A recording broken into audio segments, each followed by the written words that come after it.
تماشا بنا کر یہ بند کرو خدا کے واسطے، یہ خدا کے واسطے بند کرو، ورنہ قیامت کے دن ایسے ڈنڈے پڑیں گے، ایسے ڈنڈے پڑیں گے، 7 نسلیں یاد آئیں گی۔ لکھ لینا یہ آپ اپنی بیٹی سے پیار کرتے ہیں، محبت کرتے ہیں، شریعت منع نہیں کرتی ہے دینے کو، دیجئے جتنا چاہو تو، لیکن غریبوں کے دل توڑ کے مت دو، یتیموں بیواؤں مسکینوں کے دلوں پر خنجر چلا کے اپنی اولاد کی نمائش نہ کرو۔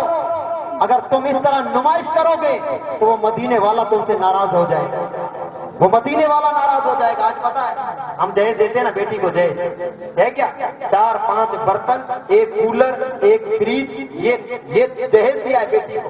ارے نادان سوچ، اتنی گھٹیا چیزیں دے رہا ہے اور وہ بھی لوگوں میں شو کر رہا ہے، وہ بھی لوگوں میں دکھا رہا ہے۔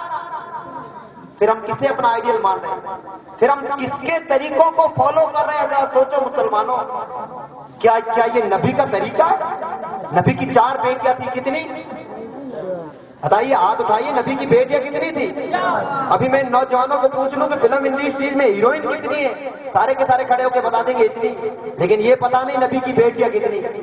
4 بیٹیاں تھیں، زینب، ام کلثوم، رقیہ اور فاطمہ، 4 بیٹیاں، شادی ہوئی تھی نا چاروں کی۔ بتائیے جہیز کس کو دیا میرے نبی؟ کس کو دیا جہیز؟ کسی کو نہیں دیا۔ کیا نبی غریب تھے تو بنعوذ باللہ؟ کچھ نہیں تھا نبی کے پاس؟ میرا نبی مختار کل ہے، میرا نبی مختار کل ہے۔ اگر میرا نبی چاہتا تو عرب کے سارے پہاڑوں کو سونا چاندی بنا کے فاطمہ کے جہیز میں دے ڈال سکتا تھا، لیکن نہیں کیا۔ ایک مرتبہ زندگی میں، صرف ایک مرتبہ کسی بادشاہ نے فاطمہ کو تحفے میں سونے کے کنگن بھیجے۔ کیا بھیجے؟ سونے کے کنگن بھیجے۔ فاطمہ کو کنگن پسند آ گئے، فاطمہ نے کنگن ہاتھ میں پہن لیے۔ میرے نبی کا معمول تھا صبح بھی فاطمہ کے گھر جاتے، شام کو بھی فاطمہ کے گھر جاتے۔ اب جب گھر جاتے تو حال کیا تھا؟ میرے آقا فاطمہ کی پیشانی کو چومتے، فاطمہ میرے آقا کے ہاتھوں کو چومتی، ہمیشہ یہ سلسلہ چلتا۔ لیکن جس دن فاطمہ نے کنگن پہنے سونے کے، میرے آقا نے جیسے ہی دروازہ بجایا، فاطمہ نے دروازہ کھولا، میرے نبی نے جیسے ہی اندر قدم رکھے، فاطمہ کے ہاتھوں میں سونے کے کنگن دیکھے، فوراً میرے آقا واپس پلٹ گئے، چہرہ پھیر لیا میرے آقا نے، واپس نکل گئے، نہ بات کی، نہ سلام کیا، نہ کلام کیا، واپس اپنے گھر آ گئے۔ فاطمہ نے پردہ جسم پہ ڈالا، اپنے گھر سے نکلی، میرے آقا کی خدمت میں آئی اور آ کر کے عرض کرتی ہے، ابا جان ہر روز جب آتے ہو تو میری پیشانی کو چومتے ہو، ہاتھ دیتے ہو، میں ہاتھوں کو چومتی ہوں، آقا آج کون سی گستاخی ہو گئی ہے، کون سی خطا ہو گئی ہے کہ آپ ناراض ہو گئے ہو؟ آقا فرماتے ہیں، فاطمہ تو کیا سمجھتی ہے میں غریب ہوں؟ فاطمہ اگر میں چاہوں تو مکہ مدینہ کے سارے پہاڑوں کو سونا بنا ڈالوں، میں چاہوں تو مکہ اور مدینہ کے سارے پہاڑ سونا بن کے میرے پیچھے پیچھے چلے، لیکن اب اے فاطمہ میں یہ پسند نہیں کرتا ہوں۔ اگر میں تجھے سونا دے دوں تو میری امت کی جو غریب عورتیں ہوگی، جب ان کی شادی ہوگی، ان کے ہاتھوں میں سونا نہ ہوگا تو وہ قیامت تک روئے گی کہ ہمارے نبی نے اپنی بیٹی کو تو سونا دیا تھا، ہمارا باپ تو غریب ہے، ہمارا باپ سونا کہاں سے لائے؟ اس لیے فاطمہ میں نے سونے کو پسند نہیں فرمایا۔ بتائیے وہ نبی تو سونے کو ٹھکرا رہا ہے، جہیز سے باہر نکال رہا ہے، اور ہمیں نا پیسے خرچ کرنے کا اتنا شوق ہے، اتنا شوق ہے، اتنا شوق ہے کہ بس جانے ہی قربان کر دیتے، ڈوب جاتے ہیں اور ساری زندگی بے روزگاری کا رونا روتے، اللہ کا شکوہ کرتے ہیں، شکایتیں کرتے ہیں، فلاں کے گھر میں اتنی ساری گاڑیاں آ گئی، فلاں کو یہ مل گیا، ہمیں نہیں مل رہا، ہمیں نہیں مل رہا۔ میں تو کہتا ہوں ہمارے گاؤں میں کیسا ہی غریب سے غریب کیوں نہ ہو، شادی کے اندر کم سے کم منیمم 3 لاکھ خرچ ہوگا۔ میں پوچھتا یہ پیسے کہاں سے آئے 3 لاکھ؟ اور ہماری شادیاں دیکھ کر کے شاید مکیش امبانی بھی شرمائے، اتنا خرچ کرتے ہو، اتنا خرچ کرتے ہو، اور نئے نئے رسم و رواج لاتے ہو قوم کے اندر، نئے ایسے رسم و رواج کہ جن کو شاید ابھی اردو میں لانچ ہونا بھی باقی ہے، وہ ورڈ بھی اردو میں لانچ نہیں ہوئے۔ یہ نا مائرہ، بڑے بڑے بزرگ حضرات، حاجی صاحب وغیرہ وغیرہ سب بیٹھے ہیں، قوم کے بڑے بڑے، میں سب کی حاضری میں کہتا ہوں یہ مائرہ کیا ہے؟ ماں باپ کی طرف سے بیٹی کی بچیوں کو جو تحفہ دیا جاتا ہے اسے مائرہ کہتے ہیں، ہے نا؟ یہی ہے نا؟ اور پھر اس مائرے کے اندر 10-12 گاڑیاں بھر کے پورا گاؤں دعوت کی طرح جاتا ہے۔ بیچارہ اگر سامنے والا غریب ہو تو بستر کے بستر بھی بک جاتے ہیں۔ یہ حالت ہے۔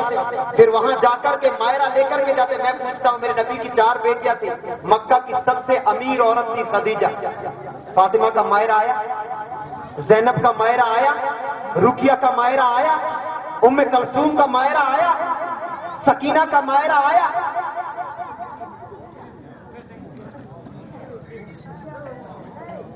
بڑے درود پاک اللہم صلی علی سیدنا شفینا نبینا مولانا محمد مبارک وسلم صلو علیہ صلاۃ و سلام علیک یا رسول اللہ صلی اللہ علیہ وسلم۔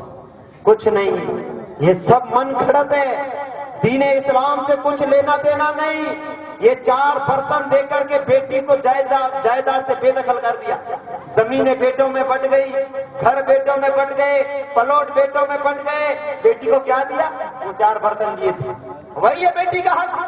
برابر حق دو بیٹیوں کو، برابر دو بیٹیوں کو، یہ تماشا مت کرو بیٹیوں کو۔ یہ ہمارا دین نہیں ہے، یہ دین اسلام کی تعلیم نہیں ہے۔ اور یہ بیچارے صحیح تو کہتے ہیں بچپن میں سگائیاں نہ کرو۔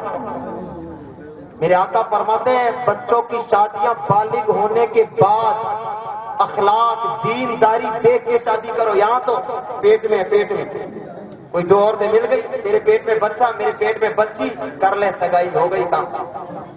ارے میں پوچھتا ہوں، زندگی، یہ زندگی بھر کا سوال ہے، زندگی بھر کا، یہ 4 دن کی بات نہیں ہے، پوری زندگی گزارنی ہے۔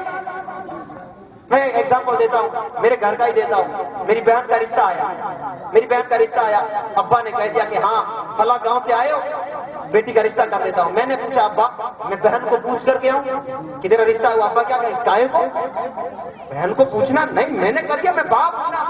میں کہا باپ تو ہو تو ٹھیک ہو، لیکن اس گاؤں میں ساری زندگی آپ کو رہنا ہے کہ بیٹی کو رہنا ہے؟ ابا بولے بیٹی کو رہنا ہے۔ تو پھر بیٹی کو کیوں نہیں پوچھتے ہو؟ اس لڑکے کے ساتھ تمہیں زندگی گزارنی ہے یا میری بہن کو گزارنی ہے؟ بیٹا بہن کو زندگی گزارنی نہیں کوئی شاہ۔ بڑی خاموشی سے کام چل رہا ہے، پیچھے والے بولیے سبحان اللہ۔ سال فاطمہ کی عمر، ابوبکر آئے، سلام کیا، میرے آقا نے پوچھا کیوں آئے؟ کہا آقا فاطمہ سے شادی کرنی ہے۔ فرمایا نو، ہٹو جاؤ، نہیں کرنی۔ ابوبکر چلے گئے۔ عمر آئے، سلام کیا، کہا کیوں آئے؟ کہا فاطمہ سے نکاح کرنا ہے۔ کہا نہیں، ادھر جاؤ سائڈ میں۔ عمر بھی کھڑے ہو گئے۔ علی کی عمر ہے 18 سال، آ گئے بچے، حضرت علی آ کر کے کھڑے ہوئے، اب ہمت نہیں ہے بولنے کی، سلام تو کر لیا لیکن اب چپ چاپ کھڑے ہیں۔ آقا مسکرائے، کہا علی فاطمہ سے نکاح کرنا چاہتے ہو؟ کیا یہ خواہش ہے کہ میں فاطمہ کی شادی تم سے کراؤں؟